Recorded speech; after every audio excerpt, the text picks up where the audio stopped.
ഉത്തേജക മരുന്ന് ഉപയോഗിച്ചതായി കണ്ടെത്തിയതിനെ തുടർന്ന് ഫ്രഞ്ച് ഫുട്ബോൾ താരം പോൾ പോഗ്ബയ്ക്ക് 4 വർഷത്തേക്ക് വിലക്ക്. ഉത്തേജക മരുന്ന് പരിശോധനയിൽ പരാജയപ്പെട്ടതോടുകൂടിയാണ് യുവന്റസ് മധ്യനിര താരം കൂടിയായ പോഗ്ബയ്ക്ക് നടപടി നേരിടേണ്ടി വന്നത്. 4 വർഷം നീണ്ടു നിൽക്കുന്ന വിലക്ക് 30-കാരനായ താരത്തിന്റെ ഫുട്ബോൾ കരിയറിന് കനത്ത തിരിച്ചടിയാണ്. ഒരുപക്ഷെ ഇനി കളിക്കളത്തിലേക്ക് പോഗ്ബയ്ക്ക് കടന്നു വരുവാനും കഴിഞ്ഞേക്കില്ല. ഇറ്റാലിയൻ ദേശീയ ആന്റി ഡോപ്പിംഗ് ഏജൻസിയായ നാഡോയാണ് വിലക്കേർപ്പെടുത്തിയിരിക്കുന്നത്.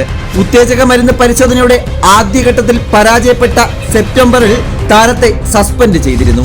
കഴിഞ്ഞ ഓഗസ്റ്റ് 20-ന് യുവന്റസിനായി കളിച്ചപ്പോൾ ശേഖരിച്ച സാമ്പിളാണ് പോസിറ്റീവായത്. ഒക്ടോബറിൽ നടത്തിയ രണ്ടാമത്തെ പരിശോധനയും പോസിറ്റീവായതോടെയാണ് വിലക്കിന് ആന്റി ഡോപ്പിംഗ് പ്രോസിക്യൂട്ടർ ഓഫീസ് ശുപാർശ ചെയ്തത്. നടപടിക്കെതിരെ പോൾ പോഗ്ബ അപ്പീൽ പോകുമെന്ന് പ്രഖ്യാപിച്ചിട്ടുണ്ട്. ലോക ഫുട്ബോളിലെ മികച്ച മധ്യനിര താരമായ പോൾ പോഗ്ബയുടെ കരിയറിന് വലിയ ഭീഷണിയാകുന്നതാണ് ഈ വിലക്ക്.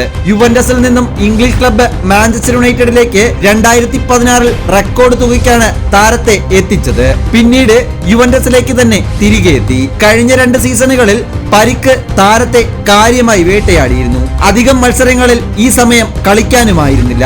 യുണൈറ്റഡിൽ നിന്ന് യുവന്റസിലേക്ക് മടങ്ങിയെത്തിയതിനു ശേഷം പോഗ്ബ കളത്തിലിറങ്ങിയത് തന്നെ അപൂർവമായിട്ടായിരുന്നു. 2018 ലോകകപ്പിൽ ഫ്രാൻസ് കിരീടം നേടുമ്പോഴും 2022 ലോകകപ്പിൽ റണ്ണറപ്പ് ആകുമ്പോഴും മധ്യനിരയിലെ നിറസാന്നിധ്യമായിരുന്നു പോഗ്ബ.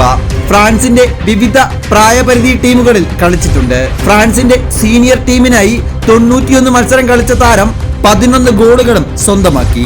ലോകകപ്പിന് പുറമെ യുവേഫ നേഷൻസ് ലീഗ് വിജയത്തിലും അദ്ദേഹം പങ്കാളിയായിരുന്നു. ക്ലബ് കരിയറിൽ മാഞ്ചസ്റ്റർ യുണൈറ്റഡിനും യുവന്റസിനുമായി 423 മത്സരങ്ങളാണ് പോഗ്ബ കളിച്ചത്. യുവന്റസിനൊപ്പം 8 കിരീടങ്ങളിലും യുണൈറ്റഡിനൊപ്പം 2 കിരീടങ്ങളിലും പോഗ്ബ പങ്കാളിയാവുകയും ചെയ്തു.